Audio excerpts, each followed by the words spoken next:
Hello everyone, welcome to the channel Statistica hub. तो ये वाले वीडियो जो अभी 2022 में जैम एमएस के लिए अपेयर होने वाले हैं उन बच्चों के लिए काफ़ी हेल्पफुल रहने वाले हैं। तो इन वीडियोज़ में हम सबसे पहले सिलेबस को कवर करेंगे कि हमें सिलेबस में जैम एमएस में क्या क्या रिक्वायरमेंट है। लाइक सिलेबस वेल डिफाइंड जिस फॉर्म में है हम उसके बारे में डिस्कस करेंगे प्रॉपरली। एक एक चीज़ें हम इसमें देखेंगे कि मैथ्स में कौन से टॉपिक करने हैं, स्टैट्स में कौन से टॉपिक करने हैं, किस टॉपिक से क्या पढ़ना है। ओके, तो अगर सभी ने जैम एमएस का सिलेबस देखा होगा, मैं बस उसको ही थोड़ा डिफाइन करूँगा, थोड़ा एक्सपेंड करूँगा और थोड़ा बहुत उसको एक्सप्लेन करूँगा कि तुम्हें कहाँ से क्या कवर करना है और कैसे कवर करना है। ठीक है, तो हमारे पास यहाँ पे बेसिकली दो चीज़ें हैं। ठीक है, जो जैम एमएस का सिलेबस है वो दो पार्ट्स में डिवाइडेड है। एक हमारे पास मैथ्स का पोर्शन, ठीक है, मैथ्स प्लस स्टैटिस्टिक्स। ओके, अब हमारा जो एग्ज़ाम होता है वो होता है 100 मार्क्स का। ठीक है, 100 मार्क्स का हमारे पास एग्ज़ाम होता है जिसमें से हमारे पास 40 मार्क्स होते हैं मैथ्स से और 60 मार्क्स होते हैं स्टैटिस्टिक्स से। ओके, सो अभी हमने देख लिया कि 40% मैथ्स आएगा और 60% स्टैट्स आएगा। अब मैथ्स में हमारे पास यहाँ पे है 4 यूनिट्स, ठीक है, जिनके बारे में हम अभी आगे देखेंगे कि चार कौन कौन सी यूनिट है जो हमें यहाँ पे कवर करनी है। और स्टैट्स में हमारे पास है 8 यूनिट, ठीक है, 8 यूनिट्स। अब देखो, अब बच्चे स्टैट्स भी पढ़ते हैं, बच्चे मैथ्स भी पढ़ते हैं। अब तुम्हें कौन सा पार्ट ज़्यादा स्ट्रॉन्ग करना है? ठीक है, स्ट्रॉन्ग तो दोनों ही करने हैं। लाइक पेपर क्वालिफाई करना है तो उसके लिए तुम्हें सारी चीज़ें आनी चाहिए। अब थिंग इज हमारे पास दो पार्ट्स हैं, इनमें से कौन सा पार्ट हमें बिल्कुल स्ट्रॉन्ग रखना ही पड़ेगा क्योंकि उसके बिना दूसरा पार्ट नहीं हो रहा। कैसे? अब देखो, स्टैट्स, अगर कोई स्टैट्स का बच्चा होगा, कुछ मैथ्स के भी होंगे, तो उनको पता होगा कि स्टैट्स में हम काफ़ी बार मैथ्स का भी यूज़ करते हैं। लाइक इंटीग्रल आ गया, कहीं पे भी डिफरेंशिएशन आ गया, तो हमें स्टैट्स के लिए मैथ्स की रिक्वायरमेंट है, लेकिन मैथ्स के लिए स्टैट्स की रेयरली रिक्वायरमेंट होती है। ठीक है, लाइक अगर मैथ्स के पोर्शन देख रहे हैं, से हम लीनियर अलजेब्रा की बात कर रहे हैं, तो अलजेब्रा पढ़ने के लिए हमें स्टैट्स वाले पोर्शन की रिक्वायरमेंट नहीं है। ठीक है, लेकिन अगर हम स्टैट्स पढ़ रहे हैं तो हमें कैलकुलस आना चाहिए। सो यहाँ से हमें एक चीज़ पता चली कि हमें स्टैट्स पढ़ने के लिए मैथ्स की रिक्वायरमेंट होती है। ठीक है, तो जो हमारे पास जैम एमएस का सिलेबस था जो दो पार्ट में डिवाइडेड है, यहाँ पे एक हो गया हमारे पास मैथ्स का पोर्शन, एक हो गया स्टैट्स का पोर्शन। तो हमें कौन सा पार्ट ज़्यादा स्ट्रॉन्ग करना है? हमें मैथ्स को ज़्यादा स्ट्रॉन्ग करना है। क्यों? उसके पीछे की रीजनिंग ये हो गई कि हम जब भी स्टैट्स के ऊपर काम करेंगे, ठीक है, जो भी स्टैटिस्टिक्स का क्वेश्चन होगा उसमें हमें कहीं ना कहीं पे मैथ्स के पार्ट्स का यूज़ होगा। ठीक है, तो हमें मैथ्स वाले पार्ट को काफ़ी अच्छे से स्ट्रॉन्ग करना है। और ये एनालिसिस है और वी कैन सी एक ऑब्जर्वेशन है कि जिस बच्चे का मैथ्स काफ़ी अच्छा होता है, ठीक है, क्या बोल रहा हूँ मैं, जिस बच्चे का मैथ्स काफ़ी अच्छा होता है, ठीक है, दो पार्ट है। अगर मैथ्स तुम्हारा काफ़ी अच्छा है तो तुम मैथ्स तो सोल्व कर ही दोगे, अलॉन्ग विद दैट स्टैट्स भी सोल्व कर दोगे। ठीक है, ये एक ऑब्जर्वेशन है और वी कैन से एक एनालिसिस है जो मैंने काफ़ी बच्चों से मिलकर या फिर काफ़ी उससे मिलकर, जिसने भी पढ़ा, जिससे भी मेरी बात हुई, उन सब ने एक चीज़ देखी, मैंने नोट की कि जिस बच्चे का मैथ्स काफ़ी अच्छा था वो स्टैट्स भी कवर कर गया था। ठीक है, अब बात करते हैं मैथ्स और स्टैट्स की। तो हमने कर लिया कि हाँ 40 मार्क्स का ये आएगा, 60 मार्क्स का ये आएगा। तो अब हम इस सिलेबस को डीपली पढ़ेंगे कि हमें मैथ्स में क्या कवर करना है और स्टैट्स में कौन से टॉपिक्स कवर करने हैं। ठीक है, तो स्टार्ट करते हैं हम मैथ्स के पार्ट से। ठीक है, तो यहाँ पे आ जाते हैं मैथ्स में हमें क्या क्या टॉपिक कवर करने हैं। तो हमारे पास चार टॉपिक्स है यहाँ पे।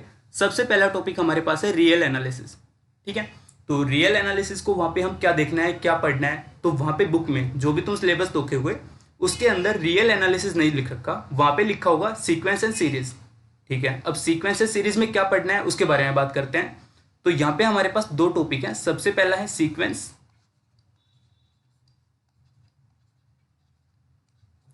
सीक्वेंस और सेकेंड टॉपिक है हमारे पास सीरीज। ठीक है, अब देखो सीक्वेंस एंड सीरीज में क्या करना है, हमें यहाँ पे इन दोनों चीज़ों के बारे में, दो अलग अलग कॉन्सेप्ट है, एक होता है सीक्वेंस, एक होता है सीरीज। हमें इन दोनों के बारे में क्या पढ़ना है, इनकी कन्वर्जेंसी चेक करनी है।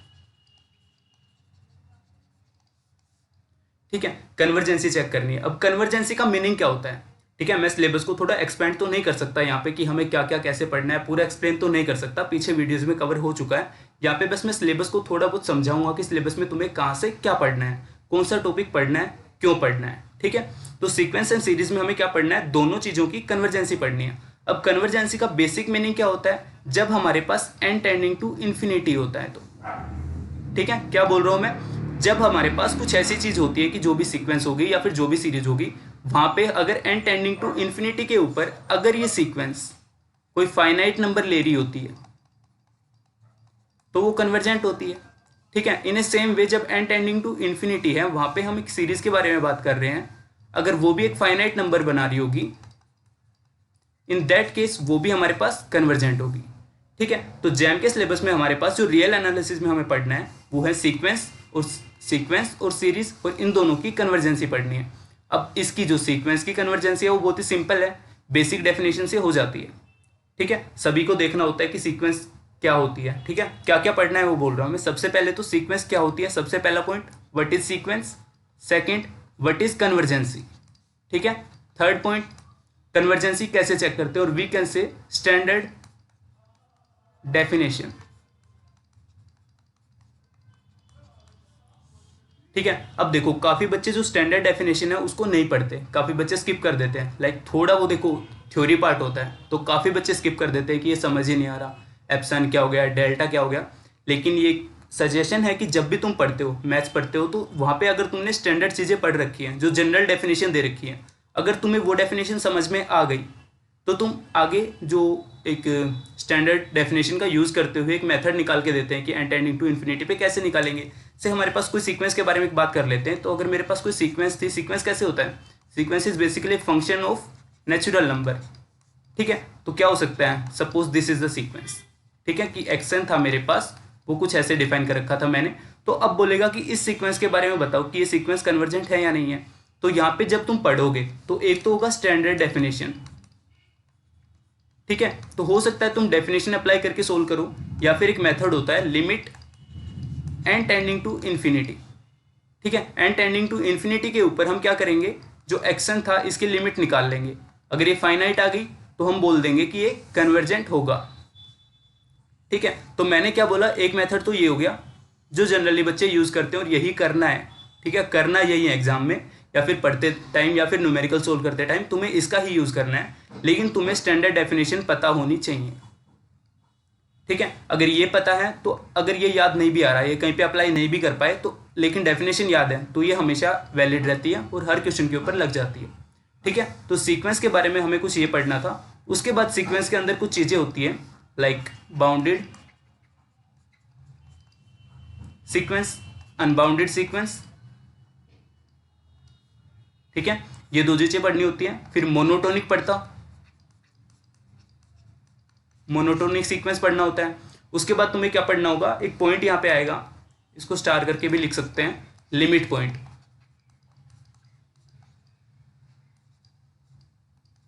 लिमिट पॉइंट, और एक चीज होती है लिमिट। ठीक है, दो अलग अलग चीजें हैं, एक हो गया लिमिट पॉइंट, एक हो गया लिमिट। इन दोनों के बीच में तुम्हें डिफरेंस भी देखना होता है कि क्या डिफरेंस है। इन दोनों के बीच में इंटर रिलेशन देखना होता है कि कब लिमिट पॉइंट भी हो जाता है या फिर क्या वो। ठीक है, तो बेसिकली तुम्हें सीक्वेंस में क्या पढ़ना है, सीक्वेंस क्या होती है, बाउंडेड अनबाउंडेड क्या होता है, मोनोटोनिक कौन सी होती है, लिमिट पॉइंट क्या होता है, और लिमिट क्या होता है। और हम इसकी स्टैंडर्ड डेफिनेशन देखेंगे जिसके थ्रू हम इसको प्रूव करेंगे कि कोई सीक्वेंस हमारे पास कन्वर्जेंट होगी या फिर नहीं होगी। ठीक है, ये हमें पढ़ना था सीक्वेंस के बारे में। अब बात करते हैं सीरीज के बारे में। ओके, तो हमारे पास आ जाता है सीरीज। सीरीज में तुम्हें क्या पढ़ना होगा, जब तुम बुक में देखोगे तो वहां पे हमें देखो सिलेबस में क्या डिफाइन दे रखा है। सिलेबस में बोला है कि हमें सीक्वेंस और सीरीज दोनों की कन्वर्जेंसी चेक करनी है। तो कन्वर्जेंसी का मतलब हमें एन टेंडिंग टू इन्फिनिटी के ऊपर इसका नेचर चेक करना है। ठीक है, एन टेंडिंग टू इन्फिनिटी के ऊपर किसी भी सीरीज का नेचर चेक करना होता है। अब सीरीज क्या हो सकती थी, series is basically the summation, और we can say summation n going from 1 to infinity.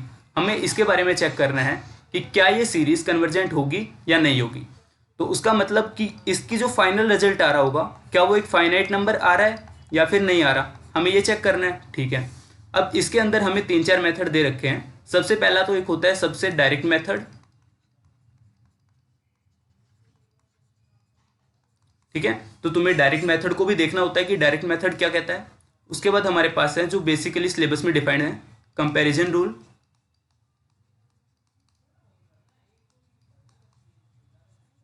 ठीक है, सेकंड टॉपिक हमारे पास जो है वो है रेशियो टेस्ट।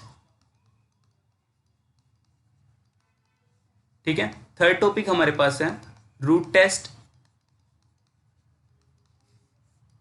ठीक है, तो जैम के सिलेबस में हमारे पास इन तीनों के ऊपर क्वेश्चन आएगा, मतलब इनसे मिक्स तो नहीं आएगा, सेपरेट आएगा, लेकिन इनमें से किसी भी एक के ऊपर आ सकता है। तो हमारे जैम के सिलेबस में कुछ ये मेथड्स अप्लाई कर रखे हैं, तो हमें इनको पढ़ना है, इनका मीनिंग क्या होता है, इनको हम कब अप्लाई करते हैं, क्यों अप्लाई करते हैं और कैसे अप्लाई करते हैं, और फाइनली रिजल्ट क्या होता है, हमें ये सब चीज़ें देखनी होती है। ठीक है, तो सीरीज़ के टॉपिक में हमें कुछ ये पढ़ना होता है। इसके बाद हमारे पास एक पर्टिकुलर काइंड ऑफ सीरीज होती है, अल्टरनेटिंग सीरीज।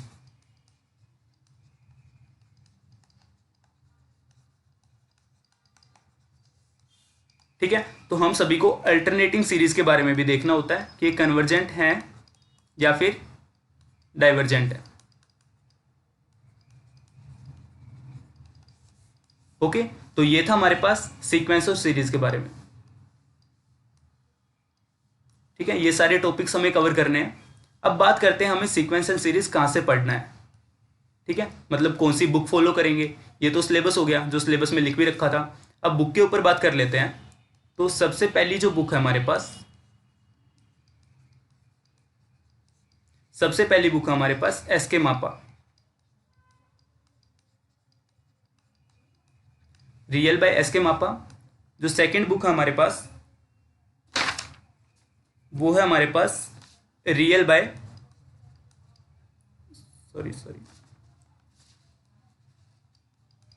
बार्टल सरबर्ट। ठीक है, तो रियल में ये दो बुक्स हैं जिनको हमें फॉलो करना है। एसके मापा पक्का करनी है। ठीक है, इसको तुम स्किप भी कर सकते हो, ये भी काफ़ी अच्छी बुक है, लेकिन एसके मापा बिल्कुल पक्का से करनी है। इसके सारे एग्जाम्पल, इससे पूरी थ्योरी पढ़नी है, उससे तुम रियल के हर एक कॉन्सेप्ट को कवर कर पाओगे। इसके अलावा एक और बुक है आर कुमार, वो भी अच्छी बुक है। ठीक है, अब यहाँ पे एक प्लस पॉइंट और वीकेंड से एक सजेशन कि तुम जब भी पढ़ रहे हो रियल के बारे में, जब भी पढ़ रहे हो बुक कुछ ये फॉलो होगी।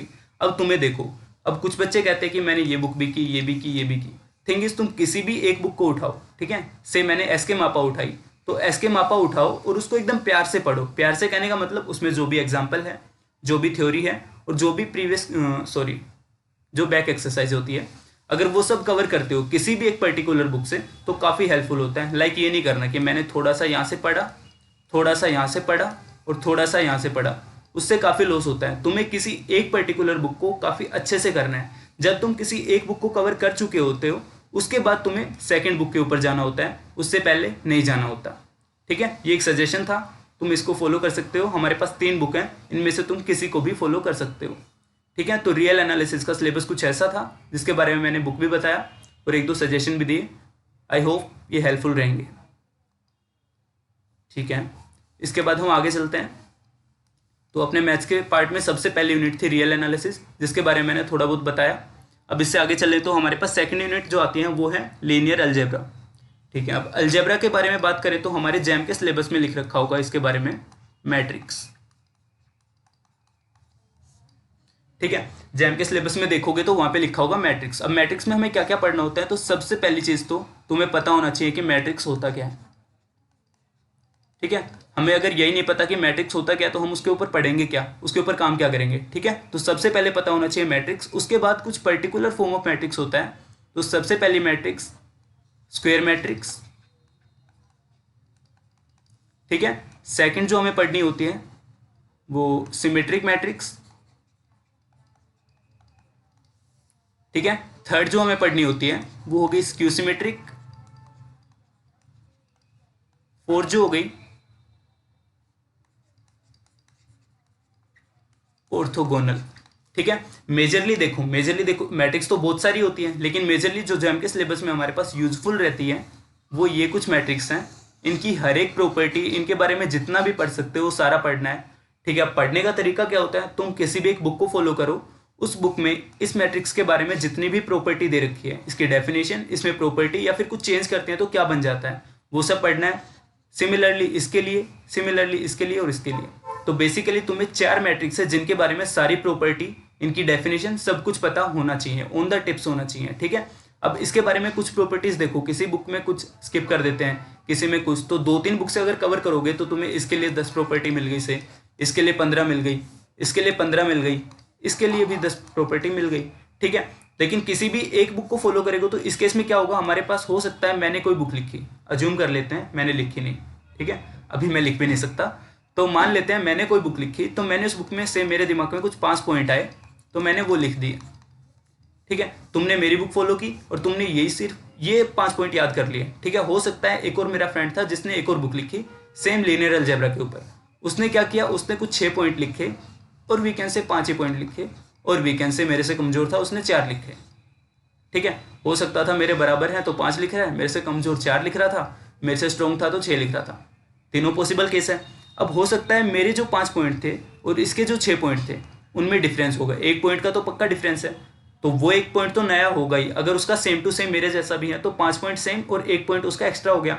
अगर उसने 5 भी लिखे हैं तो हो सकता है उसने अलग पॉइंट लिखा हो, मैंने कोई अलग पॉइंट लिखा हो, तो यहाँ पे भी वेरिएशन है, 4 वाले केस में भी वेरिएशन है। इन दैट केस मैं सजेस्ट करूंगा कि जब भी तुम मैट्रिक्स के बारे में पढ़ रहे हो, ठीक है, यहाँ पे क्या बोल रहा हूँ, जब भी तुम मैट्रिक्स के बारे में क्या पढ़ रहे हो, उनकी कुछ प्रॉपर्टीज पढ़ रहे हो, तो प्रॉपर्टीज को तुम 1-2 बुक से फॉलो कर सकते हो कि हाँ इस बुक में कुछ ये प्रॉपर्टी थी, नोट डाउन की, दूसरी बुक में कुछ ये प्रॉपर्टी थी, इनको मैंने नोट डाउन किया और सारी प्रॉपर्टीज को याद कर लिया। तो उससे क्या होगा, तुम्हारे पास एक कलेक्शन बन जाएगा ऑफ प्रॉपर्टीज।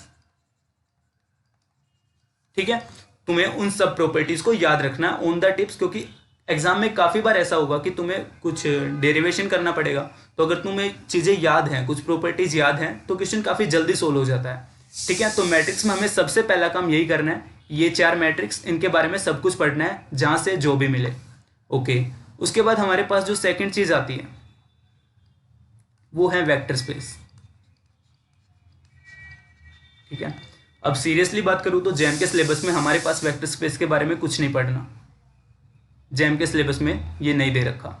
ठीक है, लेकिन फिर भी इसके बारे में इसकी बेसिक डेफिनेशन देख लेनी चाहिए कि वेक्टर स्पेस होता क्या है, सब स्पेस क्या होता है।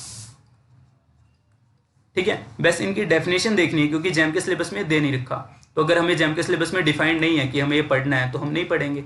ठीक है, चीज़ें हम स्किप कर सकते हैं, लेकिन अगर पढ़ना चाहते हो तो पढ़ सकते हैं। सो बस इसकी बेसिक डेफिनेशन पढ़नी है कि बेसिकली इसके बारे में होता क्या है, वेक्टर स्पेस क्या होता है, सब स्पेस क्या होता है। ठीक है, ज़्यादा कुछ नहीं करना, क्योंकि जैम मतलब आईआईटी क्या होता है, वो अपने सिलेबस को स्टिक करता है, वो सिर्फ सिलेबस से ही चीज़ें पूछता है। अब वो सिलेबस में चीज़ें कुछ ऐसे पूछेगा कि तुम अटक जाओगे, जो फिक्स है, हर बार हर बंदा अटकता है। ठीक है, ये नहीं है कि तू नहीं अटक रहा, मैं नहीं अटक रहा, वो नहीं अटक रहा, हर बंदा अटकता है। तो थिंग इज हमें उस सिलेबस को बहुत अच्छे से करना है, क्योंकि उन्होंने बहुत मतलब थोड़ा सा सिलेबस दे रखा है, जैम एमएस का बहुत थोड़ा सा सिलेबस है, लेकिन उसको ही पढ़ने के लिए हमें बहुत सारी चीज़ें याद रखनी पड़ेंगी, बहुत सारी चीज़ें पढ़नी पड़ेंगी।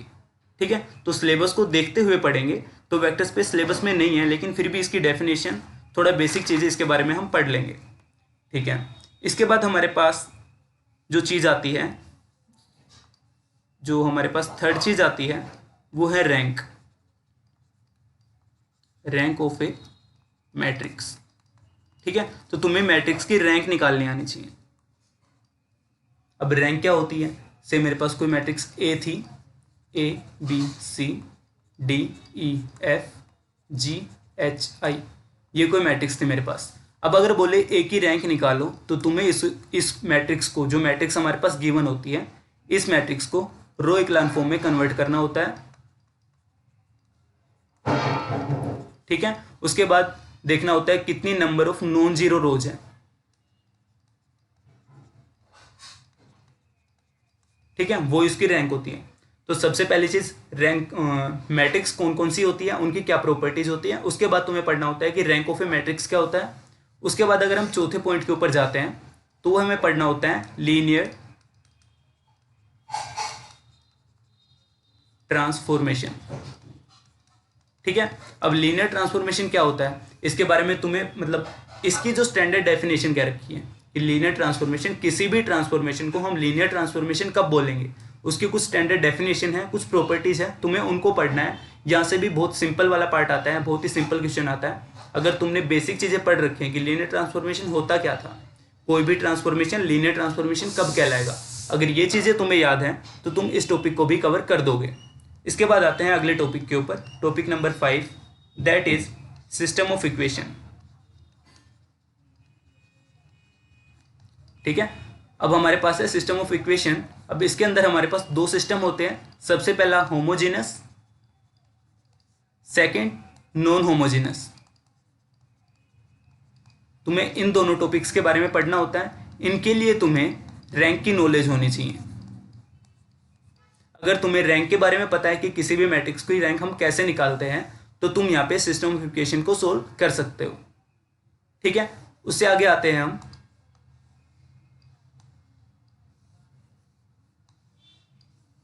Topic number 6। सो टॉपिक नंबर 6 क्या बोलता है, हमें आइगन वैल्यू के बारे में पता होना चाहिए प्लस आइगन वेक्टर। हमें आइगन वैल्यू के बारे में पता होना चाहिए और आइगन वेक्टर के बारे में पता होना चाहिए। ये वाला टॉपिक काफ़ी इंपॉर्टेंट है, इसको स्टार करके भी लिख सकते हैं, इससे पक्का क्वेश्चन आता है। इसकी डेफिनेशन तुम्हें पता होनी चाहिए कि आइगन वैल्यू होती क्या। तो तुम्हें आइगन वैल्यू और आइगन वेक्टर के बारे में पता होना चाहिए। तो उससे मेरे पास कोई मैट्रिक्स थी A, अगर मेरे को इसकी आइगन वैल्यूज निकालनी होती है तो उसके लिए हम किसको सोल्व करेंगे, A माइनस लैम्डा आई इसका डेटर्मिनेंट इक्वल टू 0। यहाँ पे हमारे पास एक इक्वेशन बनेगी, किसमें, लैम्डा में। तो यहाँ पे हम लैम्डा के लिए इसको सोल्व करेंगे, तो उससे लैम्डा 1, लैम्डा 2, लैम्डा 3 ये कुछ आ गए, अगर मेरे पास 3 की थी तो। ठीक है, तो ये हमारे पास आइगन वैल्यूज़ होती हैं। तो हमें आइगन वैल्यूज़ के बारे में पता होना चाहिए कि आइगन वैल्यू क्या होती है, हम इसको कैसे फाइंड आउट करते हैं और हम इनका कैसे यूज़ करते हैं। अब यहाँ पे सबसे पहली बात पता चल गई कि आइगन वैल्यू कैसे निकालते हैं। उसके बाद तुम्हें आइगन वैल्यू के बारे में और क्या ऐड ऑन करना है या फिर और क्या पढ़ना है, तो वो है हमारे पास प्रॉपर्टीज़। जो आइगन वैल्यूज होती हैं उनकी काफ़ी प्रॉपर्टीज़ होती हैं, हमें वो सारी प्रॉपर्टीज़ याद करनी है। एग्जाम में क्या होगा, हमें वो प्रॉपर्टीज़ डायरेक्ट यूज़ करनी होंगी, उनके बारे में ज़्यादा कुछ सोचना नहीं है। अगर तुम्हें हमारे पास कोई मैट्रिक्स A थी, ठीक है, इसकी आइगन वैल्यू दे रखी थी, उसके बाद A इनवर्स की आइगन वैल्यू पूछ ली या फिर कहीं पे यूज़ हो गया, तो हम क्या करेंगे, बेसिक प्रॉपर्टीज़ का यूज़ करेंगे और डायरेक्ट इसको सोल्व करेंगे। ठीक है, तो ये हमें आइगन वैल्यू और आइगन वेक्टर के बारे में पता होना चाहिए। उसके बाद जो टॉपिक हमारे पास आता है, इससे अगला टॉपिक जो हमारे पास है, आई डोंट नो कौन सा नंबर है, वो है कैले हैमिल्टन थ्योरम। ठीक है, कैले हैमिल्टन थ्योरम हमें पढ़ना होता है। ये भी बिल्कुल डायरेक्ट चीज़ होती है, कुछ नहीं होता। जो हमारे पास जो A माइनस लैम्डा आई होता है, A minus lambda I determinant that thing equal to 0, इसको हम बोलते थे कैरेक्टरिस्टिक इक्वेशन। तो बेसिकली कैले हैमिल्टन ने क्या बोला था, इन्होंने बोला था कि कोई भी मैट्रिक्स से, मेरे पास मैट्रिक्स थी ये, कोई भी मैट्रिक्स अगर हम लेते हैं तो मैट्रिक्स अपने कैरेक्टरिस्टिक इक्वेशन को सेटिस्फाई करेगी। ठीक है, तो हमने लीनियर अलजेब्रा का सिलेबस देखा। यहाँ पे हमने क्या क्या पढ़ना है, दोबारा से हम देखते हैं ऊपर से।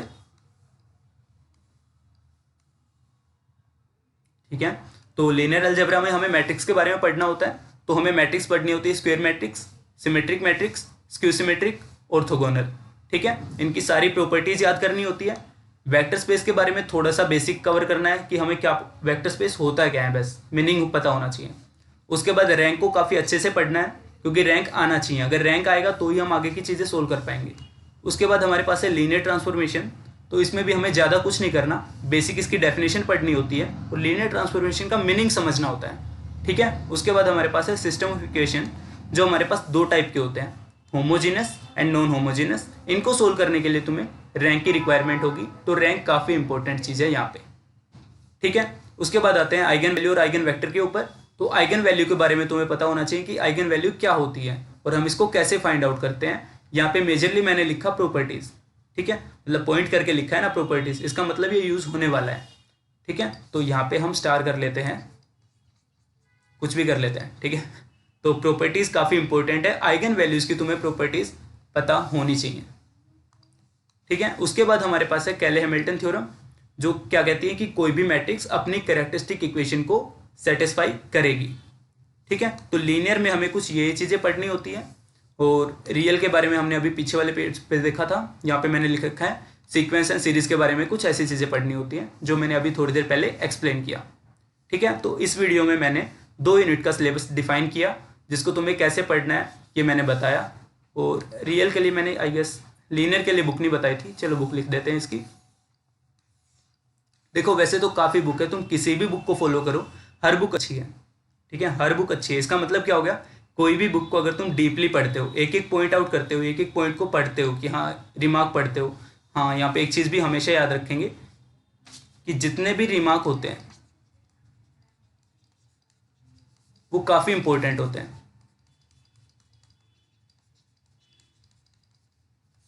ठीक है, किसी भी बुक से पढ़ो, उसमें जो भी रिमार्क तुम्हें मिले उस रिमार्क को लिख लो साइड में और उसको याद भी करो। ठीक है, वो बहुत इंपॉर्टेंट है। लाइक कोई भी बंदा बुक लिख रहा होता है तो उसके दिमाग में कुछ ऐसा रहता है कि मैं कुछ ऐसा लिखूं बुक में कि अगर पीछे की चीज़ नहीं भी पढ़ी या समझ नहीं आई तो अगर इस पॉइंट को याद करेगा तो बेसिकली इस पॉइंट की समरी याद हो जाएगी उसको। तो रिमार्क्स काफ़ी इंपॉर्टेंट होते हैं, इनको सभी नोट डाउन भी करेंगे और साथ के साथ इनको याद भी करते रहेंगे। ठीक है, अब मैं बुक के बारे में बात कर रहा था तो काफ़ी बुक्स हैं, लेकिन जो मेरे को सबसे अच्छी लगी या फिर जो काफ़ी सही बुक है वो एक सोम सीरीज़ की बुक है, SCHAUMS, सही से